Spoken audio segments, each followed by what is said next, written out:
Good morning and welcome to Daily Red Devil for all of your latest Manchester United transfer news and talk. And as always, we're back with another massive show to bring you guys this morning. But before we jump into that, please do smash a like on the video. Please do subscribe to the channel if you are new. We are on the road to 20k subscribers. We're only 100 away now. So please do go and subscribe if you haven't already. And let's get straight on into the show. So on the show this morning, we're going to be talking about a quadruple injury boost. A massive boost for Erik ten Hag and his squad ahead of the next round of fixtures after the international break. Obviously, we haven't got any more games until a week on Saturday, but we will talk about that in a little bit.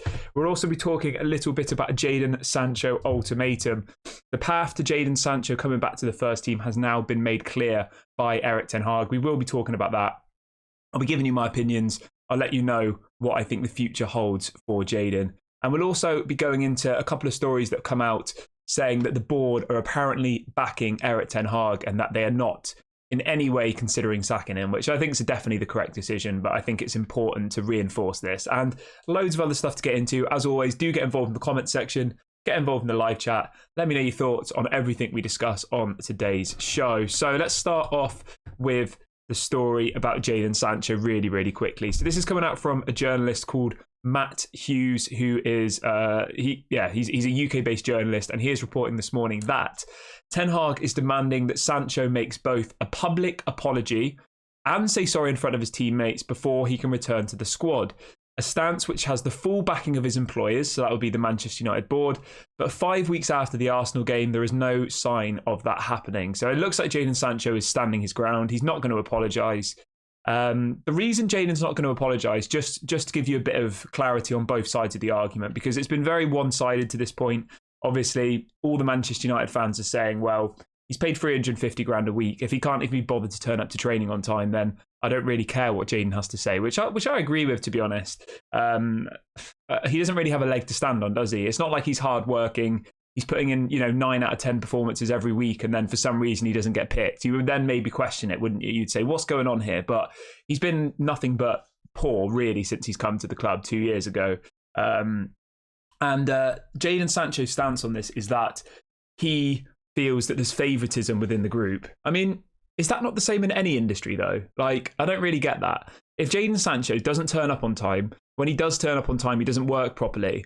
Why would Erik ten Hag like him or give him any favouritism? Like, it doesn't really make any sense. Like, surely he's answered his own question.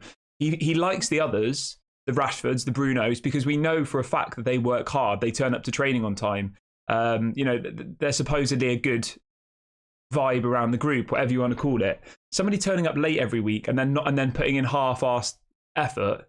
Why would he show any favouritism towards them? I just think it's a little bit like, he obviously thinks in his head that he's right, but when you actually break it down, his argument is flawed before you even start exploring it. If you can't even turn up to work on time, why would your boss in any industry that you work in see you as, one of their favourite people? Why would they? Like, they'd have to be stupid to do that. So I think his argument's very flawed for me personally. Let's see what else people are saying. Let's have a look. Josino says Sancho out, Chiesa in. AD says Sancho's not good enough for Manchester United, and says Erik ten Hag is the right man. And Scott says, good morning, Scott. I hope you're doing well. I just hope that this situation comes to a closure, because literally every single day there's 2 or 3 different journalists talking about this story, and it feels like it's not going anywhere. It feels like we're just stuck in this same loop of Erik ten Hag wanting him to apologise, Jadon Sancho refusing to apologise.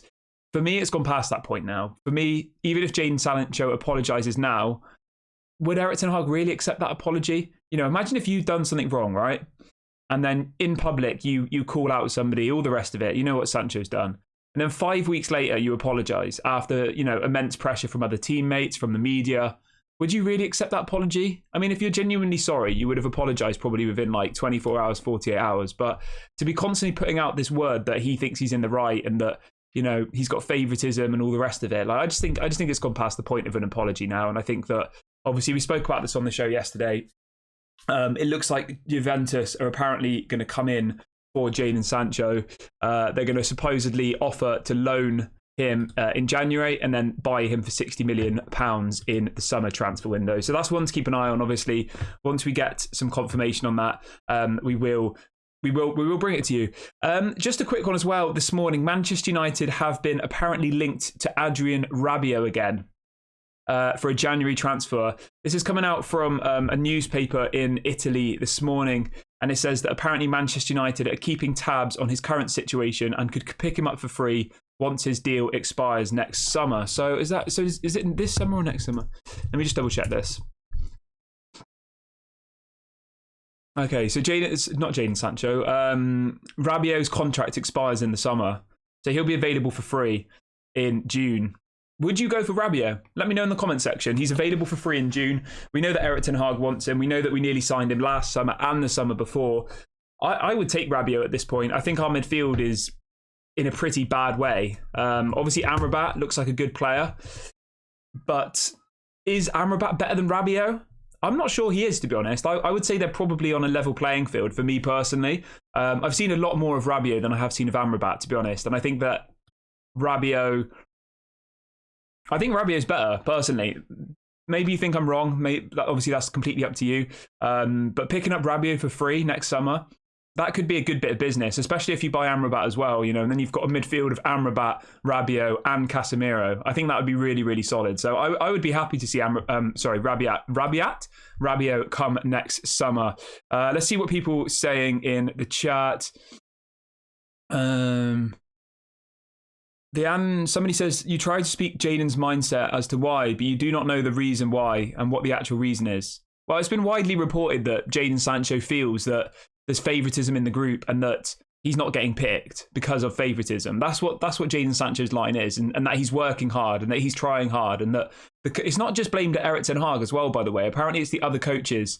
And then he says, please stop talking about Sancho. You clearly do not like him, and as a result, your opinion is tainted. I like Jadon Sancho. I think he's a good player, and I think he's somebody who has the potential to go on to be a world-class player. If you'd watched this channel for the past 3 or 4 months since we've been doing it, right, you would know that in the summer, pretty much 90% of people in this chat were saying get rid of Jadon Sancho. And I said, no, I think we should keep him. I think he could go on to be one of the best players in the world. He's only 23 years of age. So I don't have anything against Jadon Sancho. I have nothing against any player at Manchester United. This isn't the type of channel where you'll get me having agendas against certain players. That's not what I do on this channel. So go back and watch the videos in the summer if you really want to see. I was pretty much the only person on this channel who actually wanted Jadon Sancho to stay for this season. So I'm not sure what you're getting at there, to be honest with you, mate. I think at the end of the day, right, the black and white of it for me is he's paid 350 grand a week and he doesn't turn up for training on time. He's playing Xbox till 3 a.m. and then doesn't turn up for training the next day until he's late. Like, is that acceptable for you? I don't think so. If you did that in your job, you'd be fired. That's the black and white of it. Then he says, that's based on the reports. The accuracy of what is being reported is flawed. So making a big opinion from reports is being flawed. So you're telling me that the reports from when he was at Dortmund, the reports from when he was at Man City, and now the reports of when he was at Manchester United are all wrong. All 3 different clubs have said that he had disciplinary issues. They said that he was late to training. At Borussia Dortmund, he put out a similar statement saying that he was being targeted and that there was favoritism. If you look back, right, there's a story exactly the same to this one from when he was at Dortmund, where after a game, he didn't get picked or something, and he came out and spoke publicly. Maybe if it happened once, you could say that maybe it was, the journalists were wrong. But if it's happened at every single club he's been at before, turning up late for training, disciplinary issues, do you really not think that paints a picture of a person?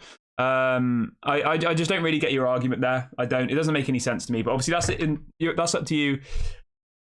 I've said this many times on the channel as well before. If you've watched before, I said we always have to tiptoe carefully around these soft topics because we don't actually know what's going on behind the scenes with Jadon Sancho, okay? And I've said that. I'm a massive advocate of mental health on this channel, especially with men. And I think that, if there's more to this than that we think, maybe there is more going on behind the scenes, maybe Jadon Sancho is really struggling at the moment. I imagine he is mentally. Then obviously that's a completely different matter. But we're looking at this purely from a footballing perspective, right?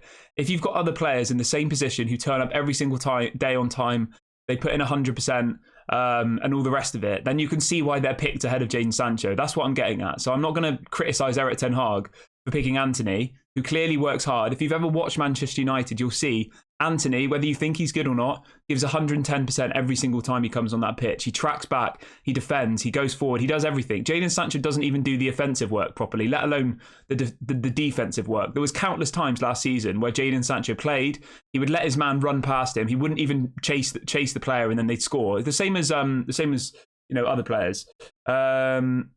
But yeah, I don't really know what you're getting at. I think I'm very balanced on this channel. I'm not the type of person who screams "get out of my club." I give a very fair argument on both sides of it. So if you think I don't, then that's up to you. But anyway, let's move on to the rest of the show.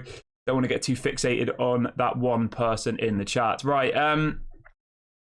So yeah, let me know what you guys think about Adrian Rabiot. Is that somebody you would like to see at Manchester United? And the other thing as well that we've been linked to at the moment, it seems to be all midfielders. There's a story coming out this morning saying that Manchester United scouts have an eye on Palmeiras midfielder Luis Guillem. I don't know how to pronounce his name. I do apologise. But he does look like the real deal. 17 years of age. Obviously playing his football over in Brazil. He's already in the Brazil under-20s team.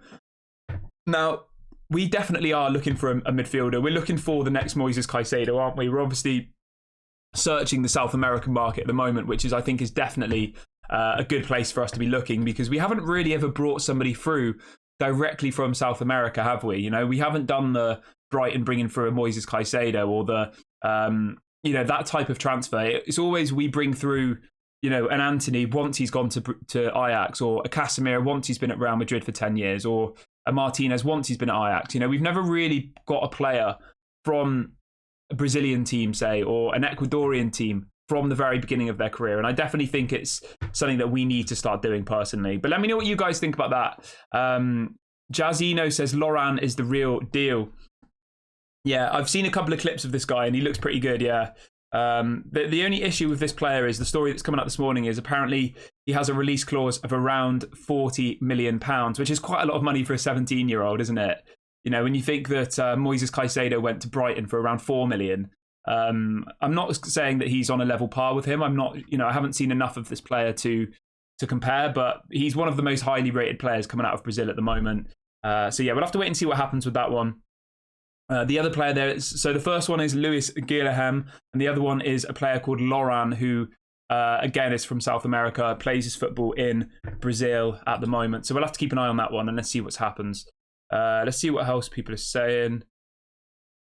Al says there is no excuse for turning up late, especially when you earn 350 grand per week. The problem is it will be difficult to move the contract. Yeah, that's what my stance is.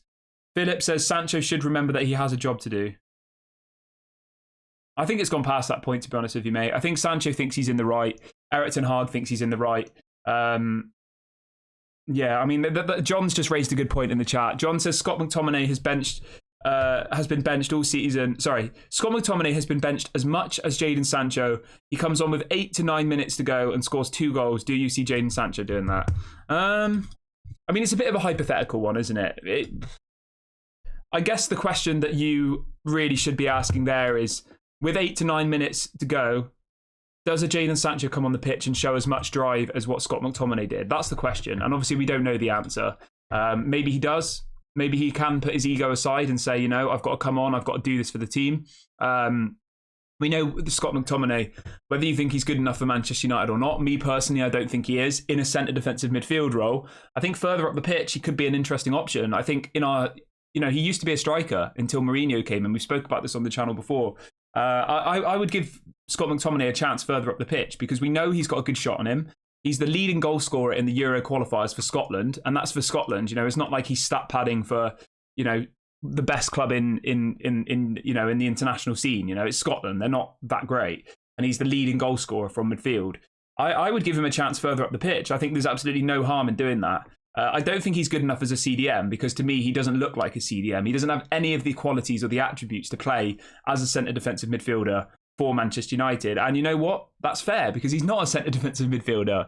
Like, if you're putting someone out of position, it's quite hard to criticise them because we know that he's better further up the pitch. So yeah, definitely give Scott McTominay a bit of game time up the pitch after the other day. If he's scoring all these goals for Scotland, he's pretty much saved Manchester United against Brentford. I would give him some opportunities up there. Maybe I spoke about this yesterday. Maybe Erik ten Hag, whilst in position, plays almost like a 3-5-2. So you have 3 centre-backs, your 2 wing-backs, and then, you have your midfield pretty packed out. It could be Amrabat, Bruno, and Casemiro. And then with kind of Rasmus Højlund and Scott McTominay further up the pitch, almost like Scott McTominay as a false 9 alongside alongside Højlund. I think that could work quite well, and I would like to see that. Right, let's move over to the quadruple injury boost quickly then. So we've got 4 players to bring you the good news about today, and those are Kobbie Mainoo, Malacia. Who are the other 2? My brain's gone completely dead. Malacia, Amad Diallo, Kobbie Mainoo, and who was the other? Reguilón. Those 4 players will be back after the international break, apparently. So that's going to really, really help our left back and right back situation. We'll then have obviously Reguilón, and Malacia and Dalot. So we'll have 3 right backs / left backs, wing backs, whatever you want to call them. Whereas last week we had 1. So that's a massive, massive boost. Obviously, Amad Diallo coming back, I think that's going to be good as well. Whether he'll get much game time, I'm not entirely sure. We know that he's played in that false 9 position as well. So there's always the option of, sticking him up top alongside Rasmus Højlund. Kobbie Mainoo, I think, deserves some opportunities. I think that Casemiro was one of our best players this season. He had a really poor game against Brentford, didn't he, on Saturday? I'm not saying that Casemiro is done. I think he's a quality player, but I think giving us a few more options does us no harm. Having Kobbie Mainoo back. Yes, he's very young still. Yes, he's at the the earlier stages of his career. I'm not expecting him to come in and start every single game, but I think it's good to just be able to fill out that midfield a little bit and give Erik ten Hag some more options, really. But let me know what you think. Do you think Kobbie Mainoo should be starting games for Manchester United, or would you rather slowly bring him into the side over the coming weeks and months? Everyone who's joined in the last couple of minutes, please do smash a like on the video and please do subscribe to the channel. I've just dropped a link in the chat to subscribe. We are on the road to 20k subscribers. We're only 19 away from 19,900, so we're about 100 away from 20k. So please do subscribe if you haven't already. It doesn't cost any money. It's completely free. So yeah, get involved. Let's see what else people are saying in the chat this morning. Killer Combo says, where does Mason Mount fit in? Or is Mount just a waste? I like Mason Mount. I think Mason Mount's been good since he's joined personally. I think he's had a lot of unfair criticism. I think since he came back from injury, I think he's looked really, really good. I genuinely believe that. I'm not just, hyping him up for no reason. I think that Erik ten Hag's probably going to have to make that difficult decision at some point of either playing Mason Mount or playing Bruno. I don't think they work together. We saw that at the beginning of the season. Obviously, Bruno has to go out and play on the wing, which I don't like. Now that he's got Antony back, now that, Amad's going to be back, Pelistri's going to be back, there's going to be so much options out on that right wing that you can't get away with putting Bruno out there. You simply cannot, for me. So we'll have to wait and see how he manages to put Bruno Fernandes and Mason Mount in that same team. Let me know in the live chat. Let me know in the comment section. Do you think Mason Mount and Bruno Fernandes work together in a midfield? Now, I'm not talking about having Bruno as a winger. I'm talking about both of them being in a midfield together. Let me know if you think that works for Manchester United. Me personally, I don't think it works. I think it's a bit. I don't know what it is about it. I just don't think it's very balanced. I think we need to try something different. And I think that maybe packing out that midfield with some slightly more tougher players, the Amrabats, the Casemiros, I think that's probably the way to go for Manchester United at the moment. You can have all of these skillful players in your team, but neither Mason Mount or Bruno at the moment seem to really be able to unlock the defences, especially when they're playing a low block. So I just don't really see the point in having, a midfield 3 of Mason Mount, Bruno, and say one of Casemiro or Amrabat. I think it's a little bit weak. It's a little bit risky defensively as well. But let me know what you guys think. How do we fit them all into the team? Somebody says, yes, I would go with Amrabat, Mount and Bruno. Yeah, fair enough. The thing is, right, I was going to say, if you're playing a lesser team at home, then maybe you could. But we were playing a lesser team on Saturday against Brentford, and we nearly lost the game.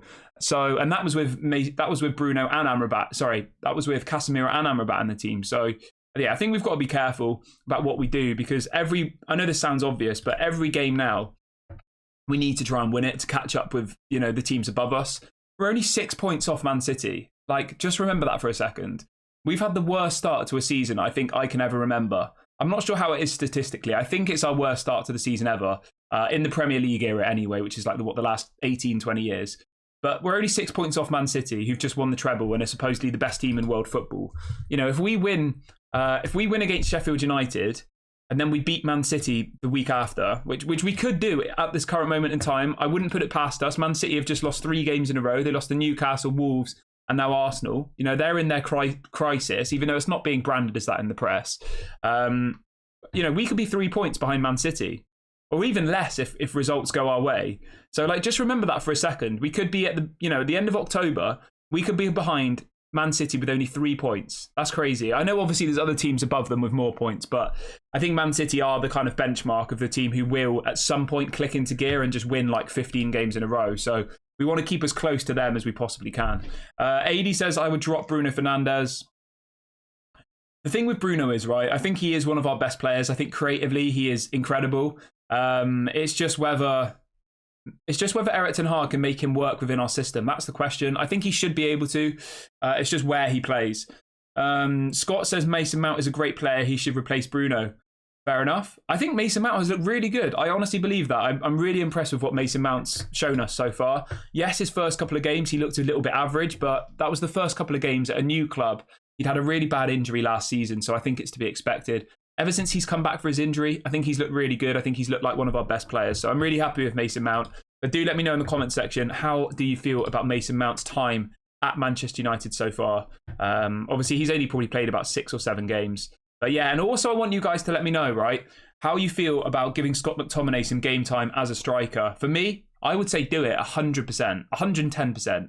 And I think that's something that Eric Ten Hag should be exploring, because if we can make Scott McTominay work in that striker role alongside Rasmus Højlund, that saves us 100 million euros, pounds, whatever you want to call it, next summer. Okay? Now, Scott McTominay is a goal scorer for me. He is. And people are probably watching me thinking, what the hell is this guy talking about? But as I've said before, as I said earlier on in the show, Scott McTominay, until about 3 years ago when Mourinho came in, was a striker. He was a striker for the whole of his youth career, so I would give him a go. But let me know what you guys think about that in the comment section. Let's see what else people are saying this afternoon. This afternoon is morning, isn't it? Florian says, I'd play Kobe, Mainu, Amrabat and a Hannibal in midfield. Yeah, I like the sound of that. Frankie says, Eric Ten Hag won't drop Bruno for Mount. Midfield 3 will be Bruno, Mount and possibly Amrabat. I think that's weak, to be honest. I think Bruno Fernandes and Mason Mount in the midfield is weak. It's not good enough defensively. They're not good. Zaid says, McTominay has proven for many years that he isn't good enough. I just want to emphasize what I said there, okay? So listen to this very carefully. Scott McTominay, as a centre defensive midfielder, is not good enough. I agree, 100%, okay? But as a substitute, to come off the bench and go forward and be more of a second striker, I think he's good enough for the rest of the season, and I would give him opportunities. That's what I'm saying. I'm not by any means saying give Scott McTominay a 5-year contract and give him 300 grand a week. I'm saying the opposite of that, okay? I'm saying that as a super sub, to come off the bench and try and get us goals like he did the other night, when we know that he can score. He has got a good shot on him. Think of all the goals that Scott McTominay scored. He's definitely got a good shot on him. I would give him a chance until the end of the season, and then you obviously reevaluate it.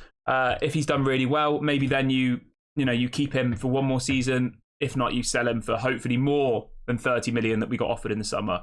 If he's contributed goals, which I imagine he probably will keep doing, as he's doing for Scotland as well.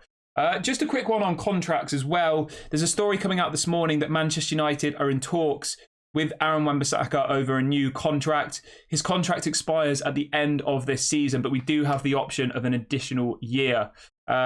Let me know what you guys think. Would you give Wan-Bissaka a new contract? There was Fabrizio Romano speaking yesterday saying that Manchester United are still looking at Jeremy Frimpong. Let me know what your thoughts are on this. Are you happy with the right back and left back situation at Manchester United? Do you think we need to give him a new contract? Would you give him a new contract? Let me know what you guys think. I think giving him a new contract's the correct decision, personally. I think he's deserved it. I think he's earned it. He's shown us the right approach to being dropped. He didn't play any football from about September to December last year, right? We get an injury, and then he literally plays for the whole second half of the season, and he was pivotal to us getting third place and winning the Carabao Cup. So for me, I think he's definitely earned it. And I think he's definitely somebody who we should be keeping to retain his value, if not to give him, first team football. But let me know what you guys think about that. Let's see if we've got any comments coming in before the show ends. Zachary says, if you're bringing in Scott McTominay, who are you going to drop? It would be off the bench, so I don't know. It's impossible to say, isn't it? It would be bringing him off the bench for the last 20, 30 minutes of games. Would it be for Mason Mount? Would it be for Amrabat? I don't know. It's a hypothetical question. It depends on the run of the game. If we need a goal, you bring off maybe one of the slightly more defensive-minded midfielders and then push Scott McTominay up.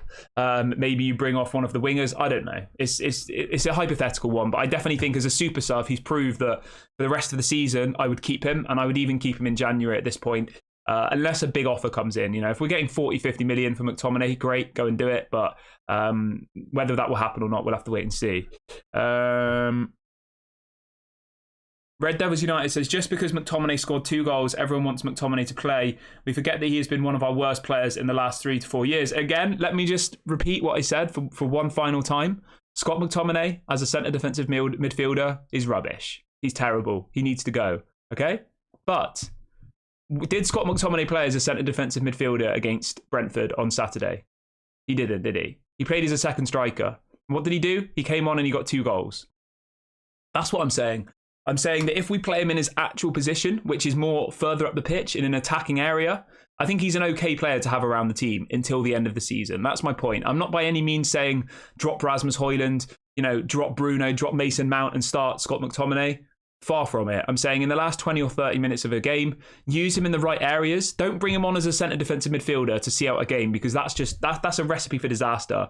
Bring him on when you're chasing the game. You need to get a goal, stick him up front, and hopefully he can get a couple more goals for us. That's my point. He scored 6 for Scotland in the Euro qualifiers. He's the leading goal scorer. That's not a coincidence, He is a natural finisher. That's what he's always been good at. As Barman says, Scott is an attacking midfielder, a super sub, and is capable. Exactly. That's all I'm saying here. I'm not by any means saying drop Amrabat and put McTominay as the CDM. Far from it. But I'm going to wrap the video up here, guys. Thank you so much to everyone who's joined us today.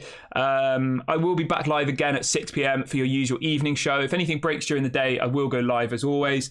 Please do make sure to smash a like on the video before you go. Please do subscribe to the channel if you're new. This has been Daily Red Devil, and I'll speak to you all a bit.